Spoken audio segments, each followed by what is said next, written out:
Liberal supporters and voters are absolutely panicking because of the ongoing tariffs. Danielle Smith has a new taxation plan for Alberta post separation from Canada, so that's kind of crazy. And then Pierre Poilievre is basically under attack by the media. Lots to take a look at in this video, and I hope you stick around for the full thing. Welcome back to the channel. Welcome back to another video, everybody. Before we get into it, I really want to encourage everyone to hit the like button and subscribe if you haven't already. It does tremendously help grow the channel. And without further ado, let's get right freaking into it, man. Starting off with the steel and aluminum tariffs, overall copper tariffs, and how Liberals are just kind of pissing themselves, rightfully so. I mean, this is going to and will continue to impact the Canadian economy in a bad way. Returning to our top story, backlash today over U.S. President Donald Trump's threat of a 50% tariff on copper imports that would come into force on August 1st. For more on what this means for the copper industry, I'm joined by Ryan Jordan, president of RJ Steel and Copper. Thanks so much for joining us on CTV News Channel. Your company ships finished copper products to the U.S. How would a 50% tariff impact your business and affect your bottom line? It's very interesting how this is going to play out. 2018, we dealt with tariffs in regards to aluminum and steel, and we had to make a decision on how we were going to take care of that issue. And what we decided to do was concentrate more of our product and more of our energy and money into copper work. So in regards to threatened copper tariffs coming August 1st, it does affect us significantly because we did make a decision to move over to copper work, and yet we're being tariffed on this as well. Yeah, ultimately making that decision to hopefully avoid tariffs on steel and aluminum. How much of your business is with U.S. companies? We supply products, copper eavesdrop, copper ornaments, copper finials, copper steeple panels to the U.S. Approximately 15% of our revenue goes to the U.S. So almost exactly 3 weeks now to this deadline, August 1st, when these tariffs will be coming into effect. What will you be watching for over the next couple of weeks, and particularly what type of a response are you hoping for from the Canadian government here? I am going to be watching very closely to see how President Trump comes across with his threat, and also how our president or our premier Carney, Prime Minister Carney, how he's going to react. I'm a little bit afraid that when we are tariffed 50% on copper, he may turn around, our Carney turn around and do the same thing, and that's going to cost us quite a bit of money. Ryan Jordan, president of RJ Steel and Copper. I mean, it can absolutely cripple our economy, and it's going to cost us a lot of jobs, and it's not good. That's why we rely on hopefully good leadership in this country to help combat that, so that we can get back on track and do what's best for our people, which we have yet to do with the previous 10 years of a Liberal government. And so far with this Liberal government, it's not very good, which is why Alberta is ramping it up. Ramping up the messaging. It's not even subliminal at this point. It's literally a video about Alberta Next taxation. Woohoo! Let's take a look. The Alberta Next panel is touring Alberta to hear from Albertans on how our province can better protect ourselves from Ottawa's economic attacks, while building a more prosperous, strong, and sovereign Alberta within Canada. A provincial referendum on some of these ideas is coming in 2026. But what's on that referendum ballot and what happens next for Alberta is up to you. One idea being discussed by the panel is Alberta collecting all provincial personal income taxes, rather than having Ottawa do it for us. Today, when Albertans file and pay their personal income taxes, they do so through the Canada Revenue Agency, which then remits the provincial portion of those personal income taxes back to the provincial government. However, Alberta businesses file and pay their provincial corporate taxes directly to the provincial government. Quebec does it differently. They collect both personal and corporate income taxes directly from Quebecers, bypassing the CRA altogether. What if Alberta did the same? There would definitely be startup and ongoing administration costs, but it would also mean bringing good-paying jobs to Alberta instead of funding federal employees in other parts of the country. Under Canada's Constitution, levying and collecting taxes is an area of provincial jurisdiction, and Alberta could transition over the coming years to collecting our personal income taxes, as we do with corporate taxes now. So what are some of the benefits to Alberta collecting its own personal income taxes? 1. Better provincial tax policy. Currently, Alberta sets its own tax rates and credits, but definitions and treatments of income are still largely tied to federal rules, which limits our flexibility to implement more effective and competitive tax policy. We saw this recently when the federal government changed the rules on capital gains for doctors and other professionals, and Alberta was effectively forced to follow those same rules as it related to provincial personal income taxes. If Alberta were to collect its own taxes, we could tailor our entire tax framework to better reflect our economic realities and provincial policy goals, while declining federal changes to certain portions of tax policies that detrimentally affect provincial income tax policy. This could open the door to streamlining calculations and simplifying provincial income taxes for Alberta residents. 2. Jobs and economic opportunity at home.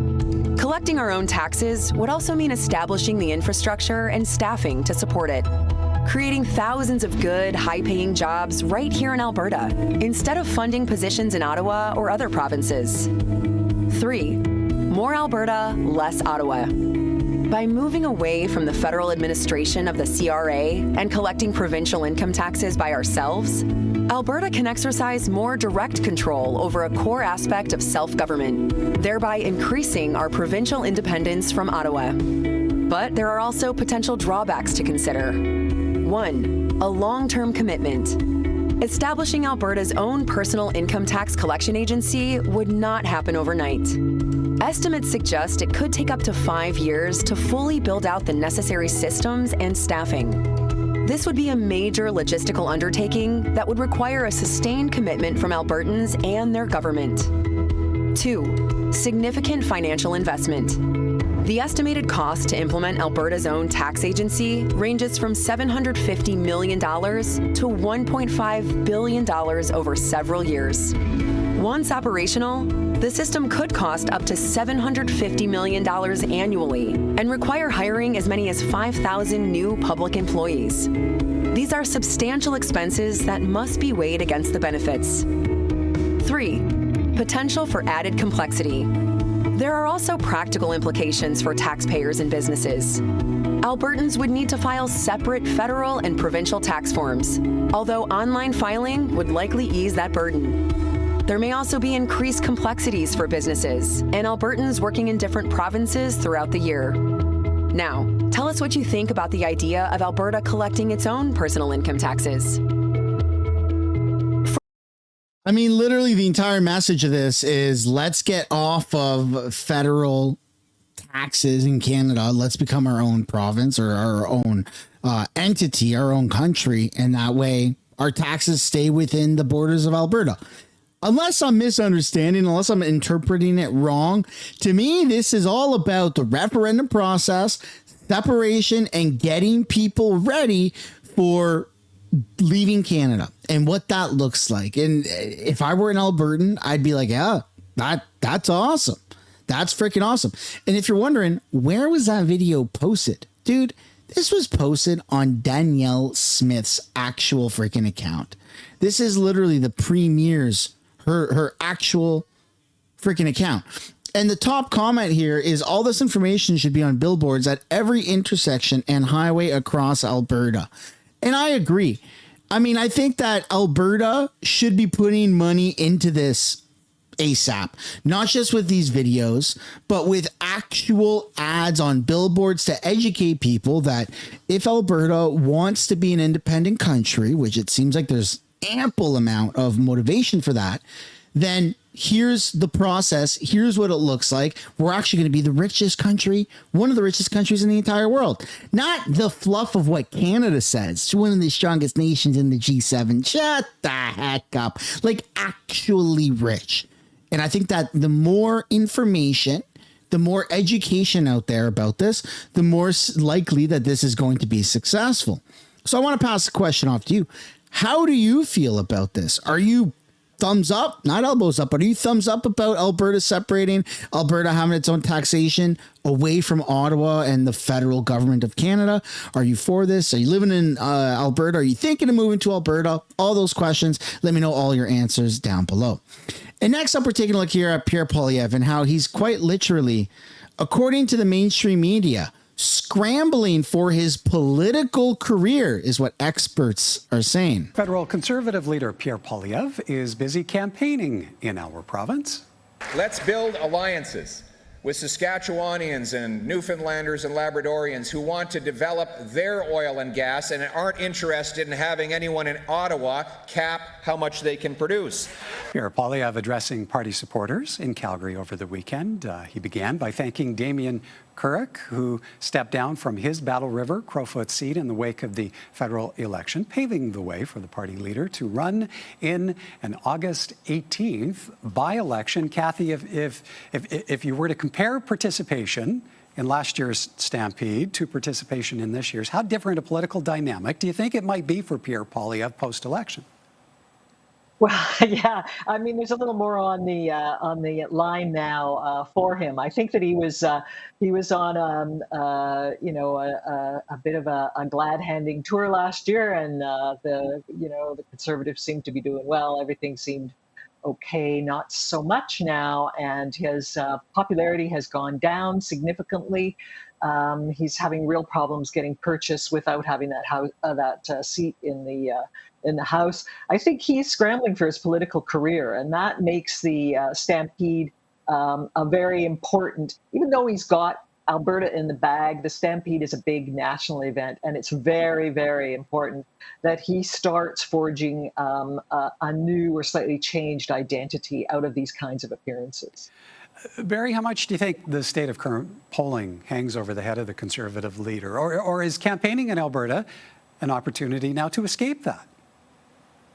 Well, I think he's going to win the seat. I don't think that's his worry. I think his worry is January at the convention. And so when you listen to his language, he's speaking as a regional politician again, because with the convention in Calgary, I think he hopes to shore up that leadership vote, because that's the critical vote for Pierre Poilievre. He's going to win the seat. It's just whether he can keep his party in line and whether they want to keep him as leader.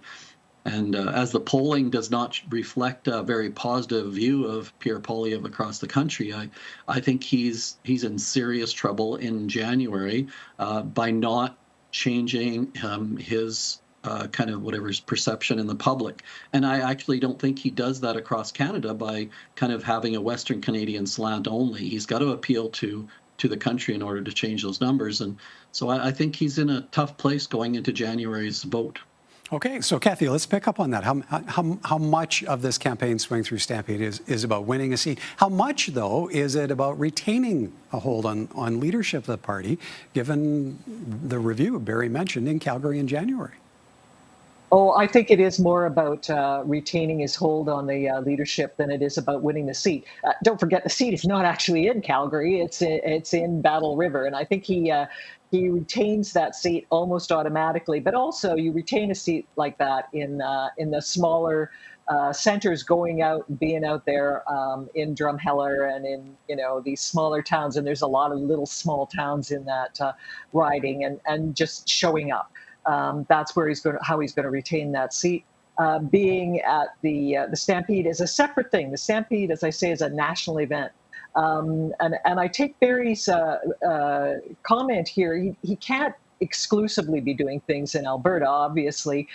He's going to have to do these kinds of national events across Canada. He's going to have to find somewhere in Quebec, somewhere in Newfoundland, somewhere in BC to do this same kind of very public event so that people get a bead on him again if he's going to claw his way back up. Barry, if it is that the Carney government comes through and puts an oil pipeline on its major projects list, where might that leave Pierre Poilievre? Well, I think I don't think it matters, actually, to be honest. I think his internal, the party members are going to determine, as Kathy said, throughout the next little period of time, whether he can win the country. And having lost an election, when you lose an election, it becomes that much harder to kind of prove yourself that you can do it. And certainly a pipeline, any success that Carney has is certainly going to not help Pierre Poilievre. But at the end of the day, he has to really determine whether he can find the support to hold on to January, and then he's got to decide strategically, I think, whether he can change the conversation so that he can change those numbers and be a competitor for the position of prime minister. Because today, right now, as we've seen the numbers, he just is not, and that is certainly going to weigh heavily on people who are voting to approve his leadership or not. And Kathy, if we put a bit more of an Alberta focus on it, with so much talk about separatist sentiment in the province, how much of a tightrope does Pierre Poilievre have to walk in navigating that dialogue here at home? Oh, he absolutely has to have a very careful balance beam performance here on this, because talking too much separation or even a nod to separation is going to do him some damage all across Canada.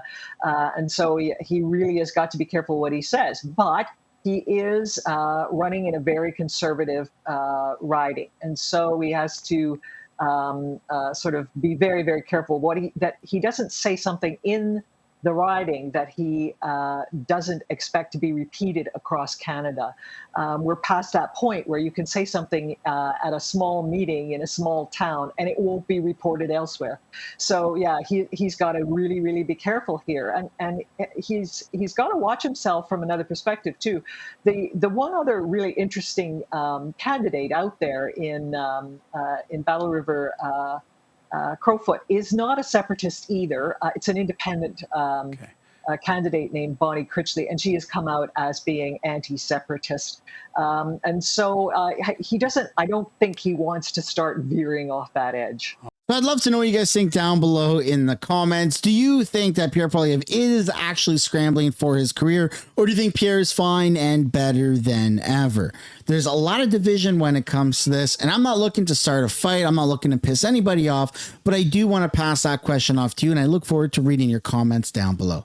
As always, if you haven't yet already, I'd like to encourage you guys to hit the like button, subscribe to the channel, and I'll see you in another video. Bye for now.